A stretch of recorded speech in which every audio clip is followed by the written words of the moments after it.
Hey guys, welcome back to my channel. This is Chris. I hope you're doing good.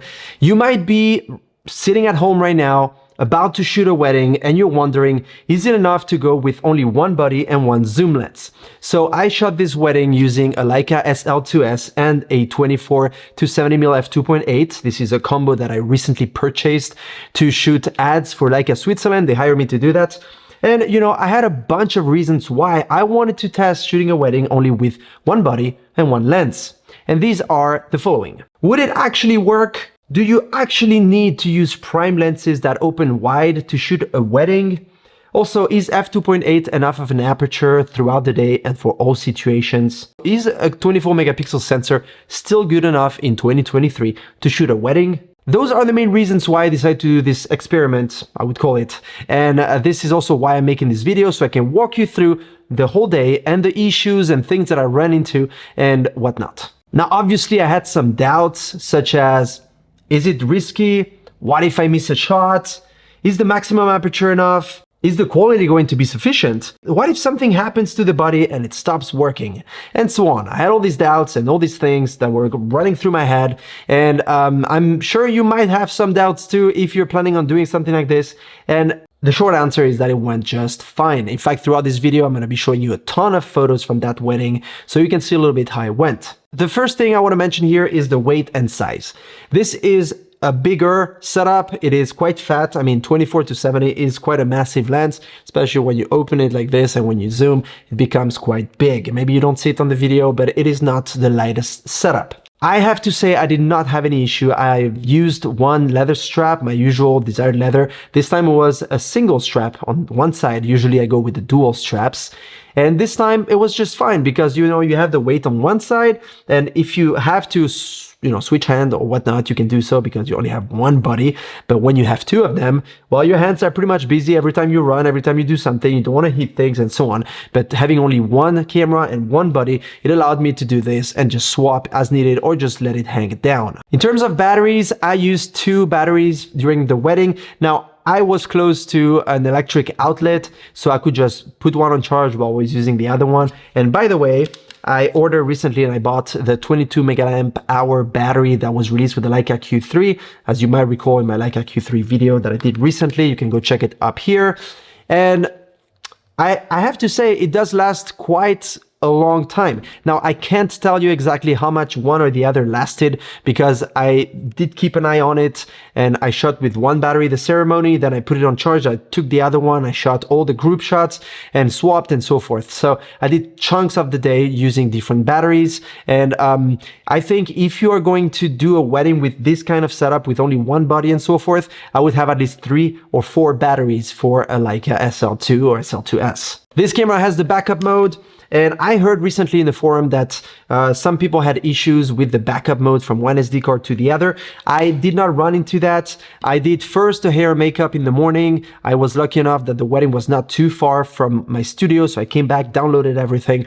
And I noticed that there was no difference between the two SD cards. So I had all my photos backed up. Now, the whole wedding, which was around 2,000 photos in the end, all in all, I had maybe 6 or 7 that were missing on one SD card, which is a bit of a bummer. But if you look at the bigger picture, 6 or 7 photos, probably what I think or what I guess happened is that the buffer could keep up and it wasn't able to copy a few. But I was not disappointed with that because I just took one of the SD cards that had the most photos and I didn't notice any photo missing, at least that I could remember from the actual shooting day. Let's talk about aperture and depth of field.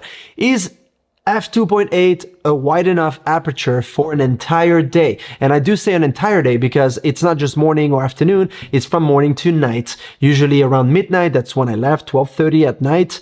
And yes, I do find f2.8 to be enough. And I did notice a difference between the SL2s and the SL2. I did shoot a wedding with the SL2 in the Swiss mountains on the 22nd of December 2022. You can go check the video up here that I posted at that time.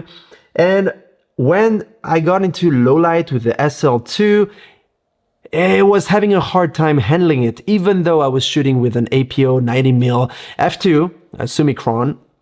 It was not very easy afterwards in terms of light. Now, yes, I did have a DJ that had proper lighting. It had a couple spots of light that gives quite some light to the hole, but it was a hole that was quite dim overall. And you can see on the photos that it is not that bad actually. And I didn't have to go too high in ISOs, and even the highest ISOs were actually good. I was very surprised. In this wedding, I had to shoot in harsh daylight. The ceremony was at 3 p.m. in the middle of a field. I mean, you can see the grass was basically burnt. That's how hot and how harsh it was. And I mean, the results are pretty good. I did have to open a little bit the shadows on people's faces because otherwise I had very high contrasts. But again, didn't have an issue using the one camera under the blazing sun. If you're going to shoot with only one setup, such as this one, first of all, to answer the question again, yes, you can. Yes, I did it. And yes, I'm very happy and pleased with the photos. The bride and groom are also very happy with the photos, which is good. But I do advise you to have a backup. Do have a backup with you in the car, somewhere. Do have at least one other camera, one other lens, just in case something happens to either of these two elements. In fact, I had a backpack and I had an X-T2, an X-T3, an X-H2s. I had a bunch of lenses for those Fuji cameras, and I had a bunch of Sigma prime lenses, as you can see here, for my SL2s. So no matter what would have happened, I had the entire setup, so I could have handled it. So if you're planning to do this, just really hit my words here. Don't go out shooting with only this, because if something happens, that will be a big problem for you. It is obvious, but I do want to say it. In terms of focusing, since we're talking about the Leica SL2s for a wedding with this lens, I would say 95% of the time, my focusing was just fine. I didn't miss focus. I did sometimes though, because this is contrast detection focus. And for example, when the bride was coming on a tractor, I know it sounds interesting, but it was actually very, very cute. It was like a villagey thing. And she came with this tractor. And when she was on her way, the tractor was, coming, and I could not focus. It was literally hunting and it could not nail the focus. So that is a bit of a bummer. After a bit, it did finally find the focus, and there are a few other times that I maybe missed one little thing, but I'm telling you, 95% of the time, at least, I did not miss the focus. Now, you do know probably that I am the type that central focus, reframe, even during weddings. I never use burst, and I basically never use phase detection because it doesn't work for me, okay? I have to be the one taking the photo. I decide where my focus goes when, and I take a shot after the other. I don't take bursts. That's the way I shoot, and it always worked for me. I did turn on the phase detect on this camera, and it worked great. It detected the faces and it kept tracked. I did that also during the evening when there was, I was telling you, a dim lighting in the hall, and it did not have an issue. Somehow it tracked the face, and when the person would leave, it would just, do a rectangle and track the body of the person. So I could have used that, but it doesn't work for me. The last point I want to talk about is the auto white balance. When you shoot in auto white balance, which I normally do, I don't switch my white balance. You could, but I don't do that. What happens is sometimes, rarely, here and there, the camera switches to a very cool, very cold temperature for some reason when you turn it on. And when I would turn it on, sometimes every 25 times that I turned it on, it would just switch to blue somehow, and my photos would be blue when I look into the EVF. So if I had the time to turn it off and on again, I would do so, and otherwise, well, I would have to fix it in post later on.